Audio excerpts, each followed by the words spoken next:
Hi guys, आज वाली intraday video के अंदर आपको मैं बताऊंगा कि कैसे ऐसे दिनों से बचते हैं, इतने वॉलेटाइल दिन से। ठीक है, प्लस हमने दिन में क्या क्या ट्रेड किया वो दिखाऊंगा।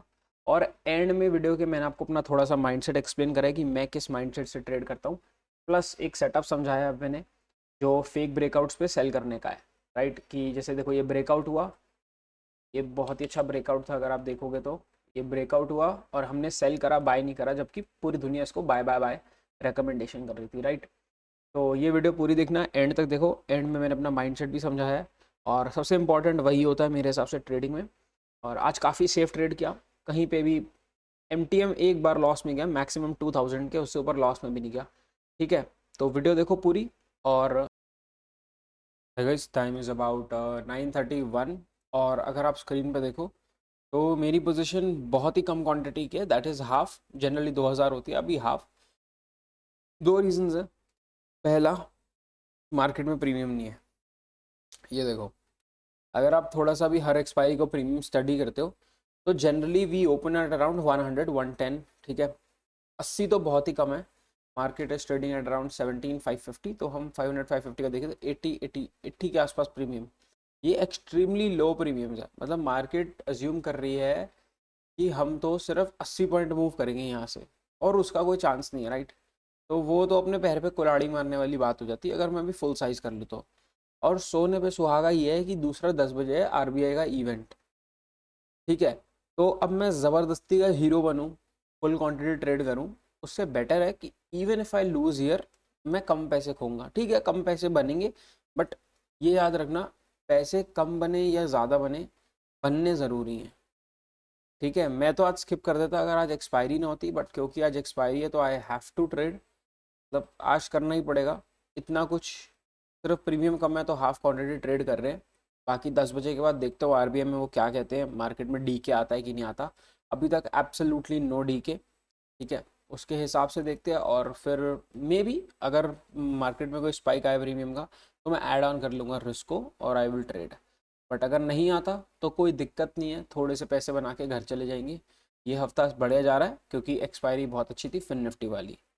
ठीक है, तो मैं उसको ख़राब नहीं करना चाहता, मार्केट को पैसे वापस देकर। Right, currently setting at 350 400 and 650। इनको हाफ हाफ इसलिए करा है क्योंकि अप मूव का जो स्पाइक आ रहा है वो इसी मैनेज नहीं कर पाएगा, बट ये मैनेज करने में हेल्प करेगा उसके साथ। ठीक है, एम टी एम बैलेंस्ड है, almost next to nothing.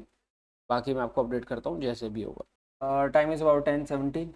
Mister Das ji आए और उन्होंने बताया रेपो रेट चेंज नहीं हुआ। मार्केट ने सडन अप मूव दिया है और इतनी खुशी हो रही है ना मेरे को आज। मैं दिखाता हूँ क्यों को। ये देखो भाई, कॉल्स ऐसे स्पाइक करी जिसका मतलब कोई अंत ही नहीं। मतलब इंस्टेंट पीएनएल मेरा प्लस चल रहा था 1000 2000 रुपये, और वो चला गया सीधा -3000 रुपये। लेकिन क्योंकि हम बढ़िया कॉल सेल करके बैठे थे, डबल पुट सेल करके बैठे थे, प्लस सेफ्टी बहुत मार्जिन लेके बैठे थे हम। मतलब बहुत दूर की रुको यार, लैग हो रहा है, मैं भी आपको एक्सप्लेन कर। तो ये देखो, ये है कॉल 17700 की। मतलब मार्केट से हम कितनी दूर, मार्केट से 200 पॉइंट दूर की कॉल थी जब ब्रेकआउट आया भी नहीं था। इट वेंट फ्रॉम 1.5 रुपीज़ से लेके 7.5 रुपये। ठीक है, देख रहे हो आपकी स्क्रीन पे, यहाँ से यहाँ तक की रैली। तो इस अपमूव में मुझे 2000 रुपये का लॉस हो गया था। नेट एम टी एम -2.53 के चला गया था, लेकिन अंदर से मैं उछल रहा था इस खुशी से कि आज कितना परफेक्ट डिसीजन हो गया कि हम मार्केट से सही टाइम पे निकल चुके थे, हाफ क्वांटिटी लेके बैठे थे। ठीक है, इतना बड़ा स्पाइक कोई तरीका नहीं होता मैनेज करने का, ये लोगों को साफ करने के लिए बना है। जो जो अग्रेसिव होगा गलत दिन पे अपनी गलतियों को। Time is about 11:03 AM। और अगर आप मेरी पोजीशन अभी भी देखो तो मेरे पास जो पुट्स हैं ये एक टाइम पे 6 थी और ये 3 थी। बट इसकी क्वांटिटी तब भी डबल थी, तब भी ज़्यादा थी, क्योंकि सुबह से हम प्राइस एक्शन देख रहे हैं और हमें हमारे को दिख रहा है कि जो रिस्क आ रहा है, डेल्टा रिस्क गामा रिस्क, वो कॉल की साइड आ रहा है ना कि पुट की साइड। पुट की साइड सेफ चल रही है आराम से, तो पुट को मैं ऊपर लाई जा रहा हूँ बिना टेंशन के। राइट, और अभी भी हम 200 पॉइंट की रेंज है, 100 पॉइंट नीचे की पुट है, 100 पॉइंट ऊपर की कॉल है। बट फिर भी मेरे पास पुट में क्रेडिट ज़्यादा है। राइट, क्वांटिटी भी ज़्यादा है। क्वांटिटी ज़्यादा रखना ज़रूरी इसलिए है, जस्ट इन केस हल्का सा स्पाइक आता है तो ये ज़्यादा क्वांटिटी थोड़ा सा बचा लेती है, थोड़ा सा ईजी कर देती है मैनेज के लिए। अब तो जाके ब्रेक इवन हो चुके, बट एक पॉइंट पे ये 3 था और ये 6.5। ठीक है, तो फिलहाल को ट्रेड को ऐसे ही चलने देंगे। वी आर अप अराउंड 6000 और इस ट्रेड में और 6-7-8 हज़ार रुपये बन जाएंगे, तो ठीक है। वी विल गेट 0.5% के आसपास, जो कि मेरे हिसाब से डिसेंट है on a day like this, जब प्रीमियम बहुत कम है और मैं अग्रेसिवली रिस्क ले भी नहीं रहा। अग्रेसिवली रिस्क लेता तो बात थी, बट मैं रिस्क नहीं ले रहा तो कोई पॉइंट भी नहीं ज़्यादा एक्सपेक्टेशंस हाई करने का। ठीक है, और बस बाकी मैं आपको अपडेट करता हूँ। बाकी मेरे को तो ऐसा ही लग रहा है कि मार्केट बुलिश तो है ही, बट समहाउ यहीं कहीं एक्सपायर होगी मेरे हिसाब से। ये पूरा जो एरिया है ना, ये एक फाइटिंग एरिया है। ये देखो, देख रहे हो आप, यहाँ पे पहले बायर्स थे, अब सेलर्स एक्टिव हो, कुछ भी हो सकता है। तो मेरे हिसाब से हम यही 600 के आसपास एक कंसोलिडेट कर सकते हैं। बाकी देखते हैं क्या होता है, और फिर मैं आपको अपडेट करता हूँ जैसे भी होगा। ठीक है, विथ पोजीशन एंड एवरीथिंग। बाकी खुश हूँ मैं सुबह के अप मूव से बच के। ठीक है, गाइस टाइम इज़ अबाउट 1:52 और बहुत ही ज़्यादा खुश हूँ मैं, क्योंकि एक इस एक्सपायरी पे मैं फुल पोजीशन नहीं कर रहा। तो अगर आप देखो तो मार्केट सुबह से परेशान कर रही है। ठीक है, बीच में थोड़ी देर के लिए नॉर्मल हुई थी, और लेकिन उसका देखो एकदम से पूरी मार्केट ने टुक टुक टुक टुक टुक पूरी डाउन बैक, पूरी पुट्स को इंटू 3-4 टाइम्स कर दिया वापस से। 17,500 वाली पुट्स जो ऑलमोस्ट जीरो हो चुकी थी, उनको वापस 3-4 टाइम्स कर दिया। राइट, तो मैं आपको यही दिखा रहा हूँ कि जब आपको दिख रहा है सुबह प्रीमियम प्राइस ऐसा है, उस दिन सेफ चलो।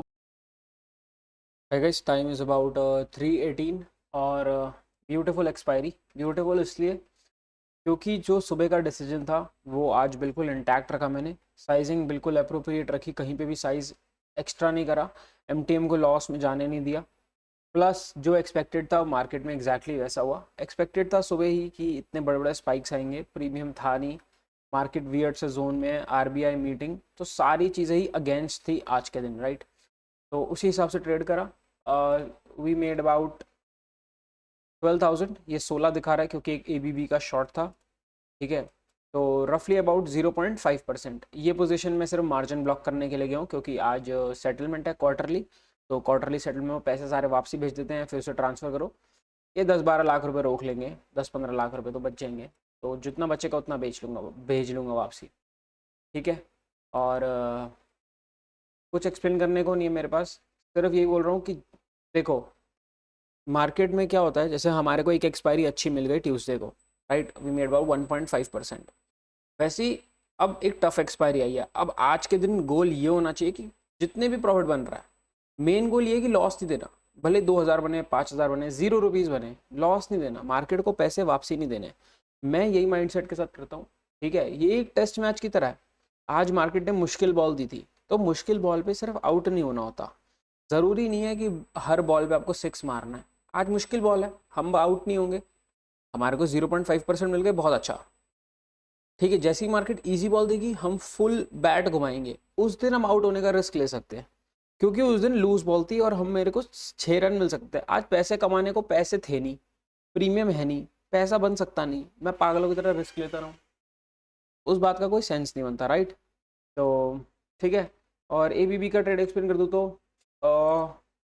कर ही देता हूँ, क्योंकि काफ़ी इंपॉर्टेंट है। इम्पॉर्टेंट तो क्या ही है, मतलब कुछ सीखने को मिल जाएगा आपको। ये मेरी करंट एक्टिव पोजीशन है सारी की सारी, ये वाली जो आप लिस्ट देख रहे हो। राइट, ये आ गया एबीबी पे हम।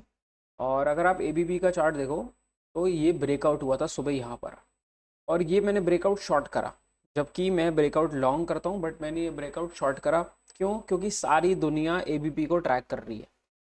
ठीक है, मतलब पूरे ट्विटर पे लोग एबीबी का ही चार्ट डाली जा रहे हैं। तो जो भी चीज़ बहुत ही ज़्यादा वो जाती है ना, कॉमन सी, राइट, कि मतलब ये तो सारे ट्रेडर्स खरीदने को तैयार बैठे हैं, सारे लोग बाय करने को रेडी बैठे हैं, वो ट्रेड में मैं दूर हो जाता हूँ। मेरे को वो स्टॉक पसंद है जहाँ पे आप अर्ली एंट्री ले सको और जहाँ पे ज़्यादा लोगों की नज़रें ना हो। एबीपी बहुत ही ज़्यादा सबकी वॉच लिस्ट में आने लग गया था एबीपी, तो इट वॉज टाइम कि अब एबीपी से मैंने एंट्री नहीं ली। देखो मेरे सेटअप के हिसाब से परफेक्ट ब्रेकआउट था ये। ठीक है, बाय बनती थी, बट मैंने नहीं करा। मेरे को एक्सपेक्टेड था कि नहीं सस्टेन होगा, तो छोटा सा रिस्क लिया था, कुछ बड़ा रिस्क नहीं, बहुत छोटा सा रिस्क लिया था, क्योंकि ये सेटअप मैंने सिर्फ अभी तक देखा ही है, फॉलो करा है, कभी ट्रेड नहीं करा। आज ट्रेड कर लिया। ठीक है, अब मैं धीरे धीरे यही सेटअप को फॉलो करूँगा, ढूंढूंगा ऐसे स्टॉक्स जो ब्रेकआउट कर रहे हैं लोगों की वॉच लिस्ट में, फिर उनको ट्रेड करने में भी ध्यान दूंगा। तो कुछ नहीं, डे हाई के आसपास शॉर्ट करा था मैंने, ठीक है। ये अगर आप देखो तो ABB हम निकालें, छोटी सी क्वांटिटी शॉर्ट करी थी, तो 3452 के आसपास शॉर्ट करा था, 3452 यहाँ पे तो, ठीक है, यहाँ शॉर्ट कर दिया था। और कवर यहाँ करा थोड़ा सा, और थोड़ा सा यहाँ का ही करा है।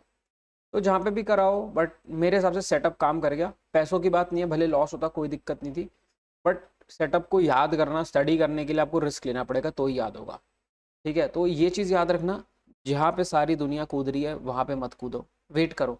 ये इलेक्ट्रा बाई किया मैंने आज, ठीक है, राइट अराउंड हियर, क्योंकि ये डेली पे स्ट्रांग है, ठीक है। इसमें पहले भी पोजीशन है मेरे पास, छोटा सा ही प्रॉफिट हो रहा है इसमें, पहले भी पोजीशन है मेरे पास इलेक्ट्रा में, और बाकी ये सारे स्टॉक्स में पोजीशन चल ही रही है, ठीक है। न्यूक्लियस में मैं बुक कर चुका हूँ 50%, क्योंकि it was already giving me 3 hour. बाकी मैं आपको अपडेट कर दूंगा, जो जो यहाँ पे जहाँ पे एरो है वहाँ पे बाय है, राइट। तो थैंक यू फॉर वॉचिंग। काफ़ी इजी तो नहीं, मुश्किल भी नहीं, बेसिक सा दिन था, कुछ कॉम्प्लिकेटेड भी नहीं, बट मैं आपको अपडेट कर दूंगा जैसे भी होगा। Thank you.